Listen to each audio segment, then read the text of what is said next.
Welcome to Inside Academia, the weekly program where we take a look behind the ivory curtain, seeking a frank discussion of American higher education. I'm your host, Andy Nash. My guest this week is Mr. Trevor Gast. Trevor is a former employee of the Pennsylvania Higher Education Assistance Agency from 2007 to 2011. He's also a graduate of Penn State University. Trevor, welcome to Inside Academia. Hi, Andy. How are you doing? I'm doing well. I'm glad that you're joining us this week. What's prompting this particular interview is a recent petition by a Democrat representative from Michigan. House Resolution 365 is proposing to forgive student loan debt. You can check that out at signon.org. Trevor, you've worked for over 3 years in the student loan servicing industry. Tell us, what is your initial reaction to proposals such as that? Well, when I first received this petition, I took a look, and it's mostly there just to encourage the stimulation incentives that had previously gone to corporations to go to just kind of your average Joe, the person who has student loan debt, mortgage debt, things like that, which on a surface level seems like a great idea. Speaking as someone who has my own student loan debt, my own mortgage, I certainly wouldn't mind that. But when you think about the long-term issue that this is really trying to resolve, I really felt like it needs a much broader view of the solution that needs to occur.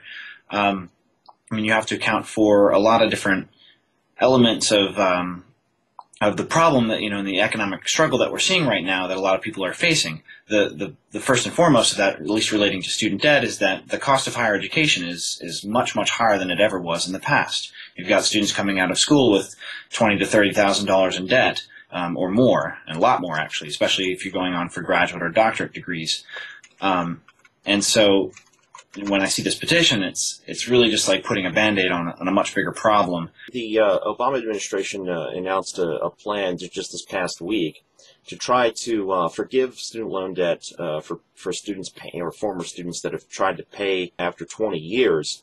But as I understand, there's already been a mechanism in effect that allowed students, as of a few years ago, to, after paying 25 years of student loan, 15% or more of their income, to pay down their student loans, that the government would forgive anything that they still owed on their loan debt. So he's changing the timetable effectively on that, on going from 25 to 20. What are your thoughts on that, having worked at FIA with some of these forgiveness plans? Right, I actually had the opportunity while I was working there to work specifically with these programs. It was actually back in 2009, they introduced the income-based repayment program, which allows students to pay their loans based on a percentage of their income, which could even be zero, and they pay for 25 years, after which any remaining amount is forgiven.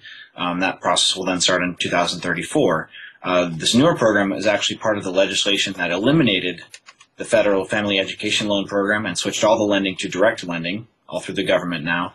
Also changed that program so that starting in 2014, it'll only take 20 years of payments before the forgiveness occurs. And that's only going to affect students who take out their loans after 2014. So it's not really shortening the deadline for anybody who already has debt. In order to start that program, you actually have to initially apply and be approved for the program based on your income initially. Once you're under the program, you can stay. Now, it's really designed for people who have a high debt-to-income ratio. So if you've got $60,000 in debt and are making $30,000 a year, it's and expect to be making a similar proportion for 25 years, it's the kind of program that's going to benefit you. It is possible to pay off your loans under those programs if your income is significantly higher than your debt. But what we're looking at is, with the cost of higher education going up and up and up, we're finding a lot more people have that high debt-to-income ratio. Especially depending on what field you're in. If you've gotten a liberal arts education, we see a lot of people with social working degrees, teachers, who aren't going to make a terrible amount of money throughout their life, but are coming out with $60,000, $90,000 in debt. And so this program really benefits them, but then you have to look at the flip side, is that when you look at the larger economic problems that we're facing in our country, that burden then just goes back to the taxpayer, because the government is going to be paying that off down the road. And by putting it so far down the road, you're talking about a lot of additional interest. For sure. And so whatever amount is forgiven is added to the national deficit. More or less, yes. That comes right out of taxpayers' pockets. Representative Hanson Clark wants to forgive all of the student loans for people. As you know, so many people are told at age 18, go into college.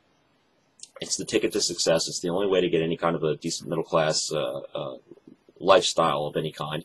So go get credentialed. Go get a college degree. You don't know what you want to study. You'll figure it out when you go there. Mm. And as you know, so many people, there just isn't enough of a demand for various different things that they're getting degrees in. And so they end up coming out of school.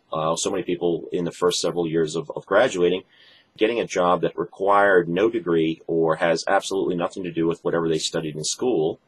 And so now all of these forces are coming together where you have all these graduates with all this incredibly large student loan debt because tuition has skyrocketed over the past couple of decades. It literally has doubled. And so now people are standing here in a poor job economy with a degree and in some cases insurmountable student loan debt, and they can't seem to get jobs.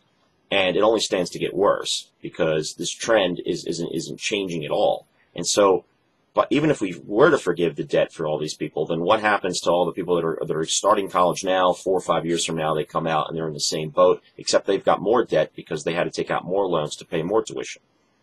Right. Yeah. It's kind of a never-ending cycle. And there's a really excellent author, Edward E. Gordon, who's written a number of books on the topic. Has actually seen this coming years out because there's a number of factors going into it.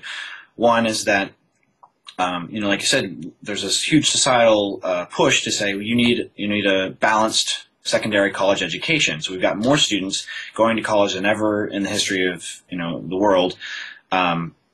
At the same time, we've got more women also going, more women entering the workforce, but then also the workforce is at the same time diminishing because the baby boomers are starting to retire. There's a slight decrease in the population, or at least the rate in which it's growing. Mm-hmm. So you've got diminishing workforce, more people going into school, and the entire workforce demand for workforce is shifting. It used to be that blue-collar jobs were, highly paid, and in an abundance. So you didn't need a college degree to be financially successful, or at least to raise a family, own a house. Now it's a situation where we're telling people, yes, you absolutely must have a college degree in order to do this, but we're actually running into the opposite problem where that college degree isn't necessarily even getting you there anymore. Now, if you're working as an engineer, IT, nurses, doctors, physical therapists, you're in high demand. We need more people working those jobs. But we've got a lot of people getting liberal arts degrees, English degrees, things that we're not in so much need of, even accounting, financing.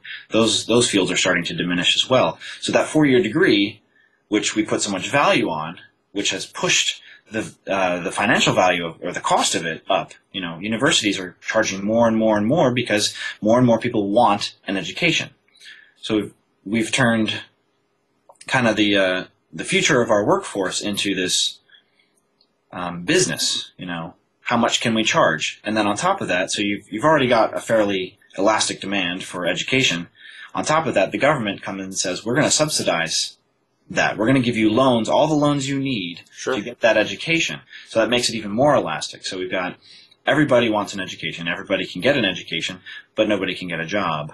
And the more loans are available, and the more students then knock on the door waiting to get in with a loan that's going to pay whatever the cost or the price tag of that college education is, that just only incentivizes the universities to necessarily raise the tuition even higher because they know that the students will be able to pay it because they will bring in the loans that will cover those costs. Right. So, it's a question of does the Department of Education need to step in and raise those standards, or do we as a society need to step in and find ways to get our workforce, or is it that even businesses need to come in? Edward Gordon suggests that even employers need to come in and say, hey, we need to find ways to start training our workforce for the jobs that you have available. Because then you've also got the problem people talk a lot about with the economic problems of jobs being shipped overseas. Mm-hmm. So if we're going overseas to try and find the highly skilled workers we need to fill our jobs, but at the same time we're looking at 10% unemployment rates, what are we doing? What are we doing wrong that we've got 10% unemployment, but we're going overseas to find workers?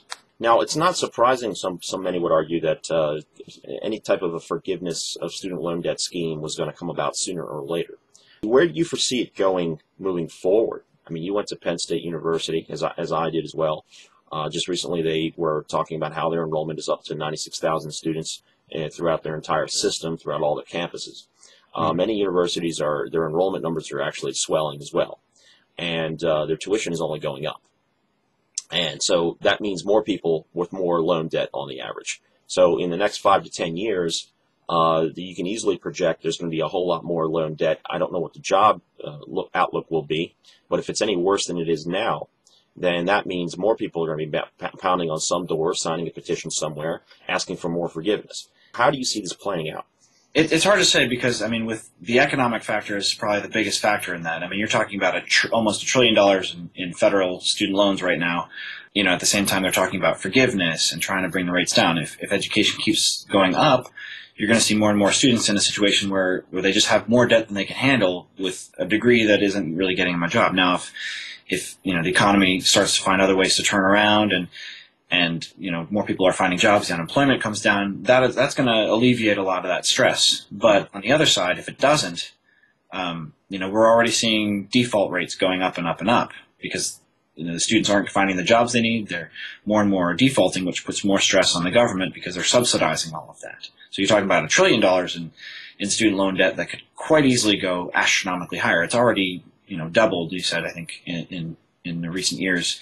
And, you know, and then with the government taking on the direct lending program, that burden is now on the government. None of that is being held by banks anymore. It's all the government. Are you talking about the defaulted debt when you say it's being held by the government as opposed to? No, all of the debt.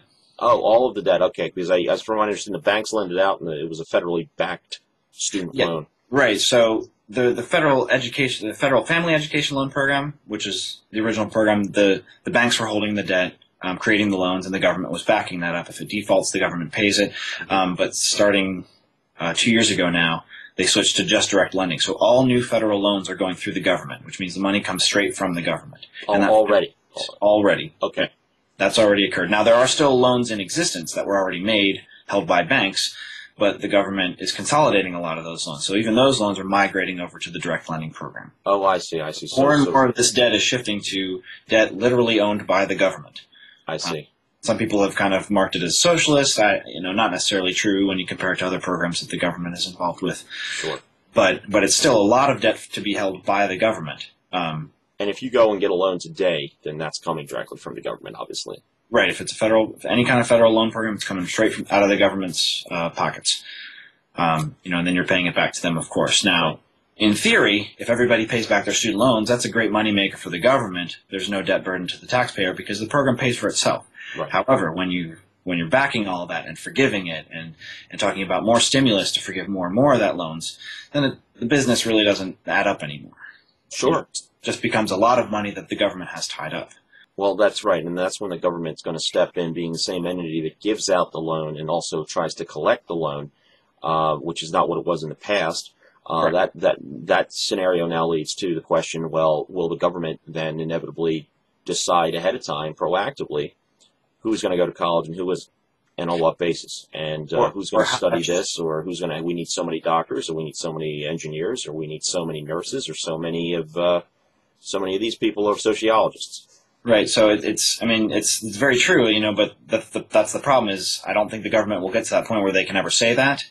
So they have control over letting people go to college, and everybody has the opportunity to go to college, but we're not educating our workforce for the right jobs. So there's this very large disconnect that needs to be filled in somewhere. Somewhere somebody needs to step in to help bring down the cost of education, and educate our workforce for the right jobs. That way we're efficiently using that system, rather than just the government saying, here's more money, here's more money, here's more money. With the private for-profit schools, the government Department of Education has tried to implement measures in which they try to hold them accountable, showing what their rate of gainful employment is to their debt ratio and things like that. And some of the bigger for-profit private schools have streamlined their curricula to essentially allow for a more, I should say, utilitarian type of degrees that will allow for better gainful employment rather than just taking anybody with whatever loans they can get and allowing them to just be credentialized with whatever kind of degree. I guess, why hasn't the government sort of implemented the same sort of policies against many of the non-for-profit private or public schools even? That's an excellent question, because that's something just from working on the inside, as a loan counselor. When you're talking to students who are in a little bit of trouble, you find that it's the students who have gone to these for-profit schools, and the default rates back that up. They're 6-7% higher cohort default rates for these for-profit schools than for nonprofit, private or public schools. So these schools are obviously out there. They're just trying to get students. The more students means the more money they make. They streamline their process, less teachers, less overhead costs, which means they can make more money. But they're not interested in whether or not their students, whether they find employment or not is one thing, but whether or not they can pay back those loans that they've taken out is another. Sure. I remember just from being on calls with customers, talking to people who had not as much debt, less than $10,000 in debt going for these for-profit schools, but were unable to finish for one reason or another, or found that they didn't really want to do, what it was that they thought they were getting into. People have talked about bait and switch, and I don't think that's necessarily the case, but I think there's definitely a little bit of misinformation about going about the rate of success or what your job prospects are when you leave the school. If you had to design a forgiveness scheme of some kind, what would it include, and how would you set it up?